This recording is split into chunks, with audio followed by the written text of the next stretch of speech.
పుస్తక పఠనంతోనే ఉన్నత శిఖరాలు పాఠ్యపుస్తకాల పరిధి దాటి గ్రంథాలయ పుస్తకాలు చదివిన విద్యార్థులు ఉన్నత శిఖరాలు అధిరోహిస్తారని కపిలేశ్వరపురం జిల్లా పరిషత్ ఉన్నత పాఠశాల ప్రధానోపాధ్యాయులు వంగ శ్రీనివాస్ అన్నారు. డాక్టర్ బిఆర్ అంబేద్కర్ కోనసీమ జిల్లా మండల కేంద్రం కపిలేశ్వరపురం శాఖ గ్రంథాలయంలో 57వ జాతీయ గ్రంథాలయ వారోత్సవాల ముగింపు సభకు ఆయన అధ్యక్షత వహించారు. గ్రంథాలయ వారోత్సవాల సందర్భంగా నిర్వహించిన వ్యాసరచన, చిత్రలేఖనం, జనరల్ నాలెడ్జ్ తదితర పోటీల్లో గెలుపొందిన విద్యార్థులకు ప్రశంసా పత్రాలు, బహుమతులు అందజేయడం జరిగింది.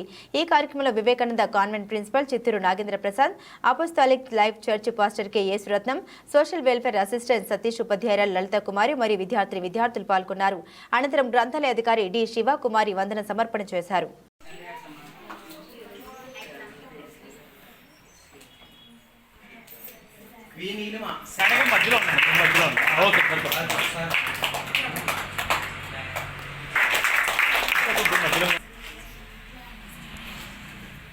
తర్వాత కే హర్షిని 7th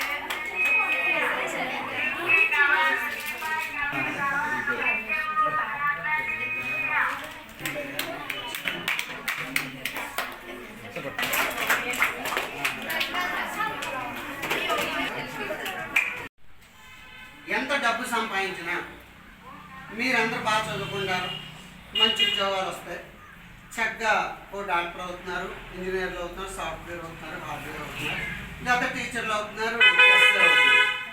కానీ ఇందులో కనీసం నీతి అనేటువంటిది ఉండలేదు. అంటే ప్రజల్లో మానవత్వం అనేటువంటిది ఉండలేదు. ఎలా బ్రతకాలి అనేటువంటిది కూడా చాలా దారుణం అయిపోయింది. సో అటువంటివి మన టీచర్స్ నేర్పాలని నా కోరిక. అదే గవర్నమెంట్ టీచర్స్ అవ్వాలని ప్రైవేట్ టీచర్స్ అయితే ఇంకా నేర్పం చాలా దారుణం. ఇక్కడ ఉన్నది వాస్తవంగా చెప్తున్నాను. ప్రైవేట్ టీచర్లు అయితే ఎప్పుడు చెప్పేసామా, మా వాళ్ళకి మార్కులు ఎక్కువ వచ్చేసాయా, లేకపోతే టాపర్స్ అయిపోయారా, లేకపోతే చైతన్య స్కూల్స్లో జాయిన్ చేసేమనేమో. అందులోకి వెళ్ళిన తర్వాత అయితే ఇంకా చెప్పగలదు వాళ్ళైతే. మేమైతే కొద్దిగా గొప్ప చెప్తాం, ఎంతో కొంత. కాకపోతే అటువంటివి చెప్పడం లేదు. కనీసం గవర్నమెంట్ స్కూల్లో హెడ్ మాస్టర్ పట్టించుకొని, అలాగే మీ యూనియన్స్ ఉంటాయండి, యూటీఎఫ్ అని, ఎస్టీ అని అటువంటివి ఉంటాయి. కాబట్టి అందులో కూడా ఇటువంటి నా వాదన వస్తే మంచిదేమో అనుకుంటున్నాను. ఒకవేళ తప్పు అయితే సారీ అండి. ఇది మీలో మీరు చెప్పుకొని పిల్లలకి నీతి నియమాలు చెప్తే ఆ దేశం బాగుపడుతుంది అనుకుంటున్నాను నేను.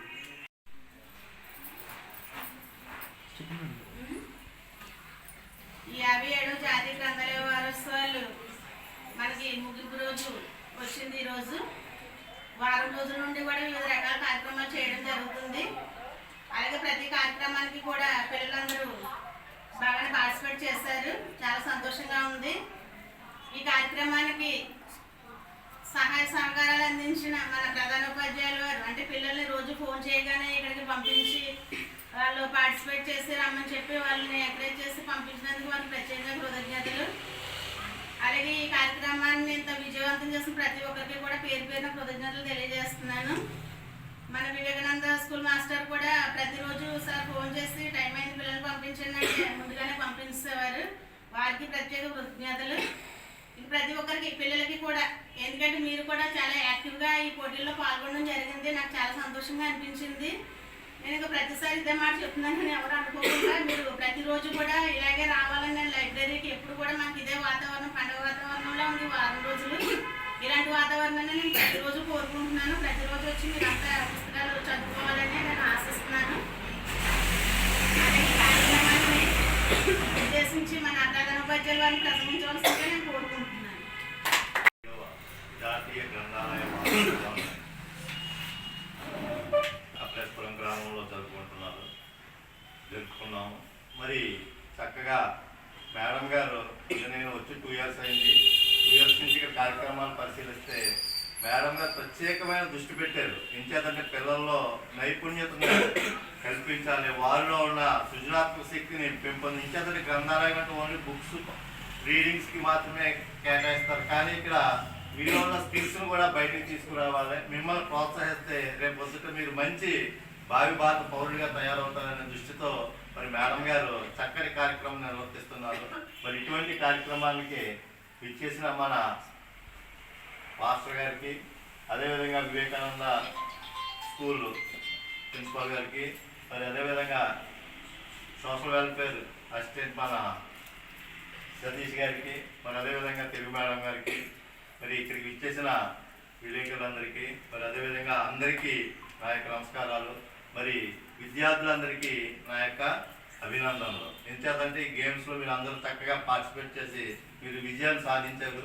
మరి అదే స్ఫూర్తితో ఈ గ్రంథాలయం చదువుకోవడం అనేది, అలాగే డ్రాయింగ్ అని, అలాగే సమ్మర్లో పాపం వాళ్ళ బాబు కూడా చాలా చేశాడు. పిల్లల్లో డ్రాయింగ్ అని ఇంకోటి మెళకువలు అన్నీ చక్కగా నేర్పాడు. లెక్కలు అవి కూడా చెప్పాడు చక్కగా. పిల్లల్లో చాలా నేర్చుకున్నారు.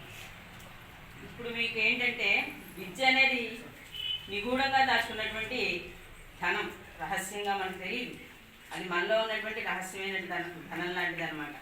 అది విశిష్ట దైవతం లాంటిది.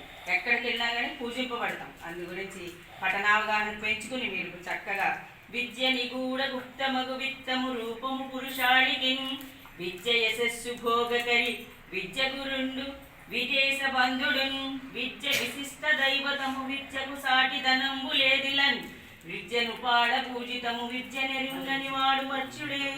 విద్య తెలియకపోతే ఒక పశువుతో సమానండి. ఏదైనా లోకజ్ఞానం ఉండాలి కదా మనిషికి. లోకజ్ఞానం కావాలి అంటే విద్య ఉండాలి, జ్ఞానం ఉండాలి. ఆ జ్ఞానం ఎలా వస్తుంది? మనం చదవాలి, పఠనావగాహన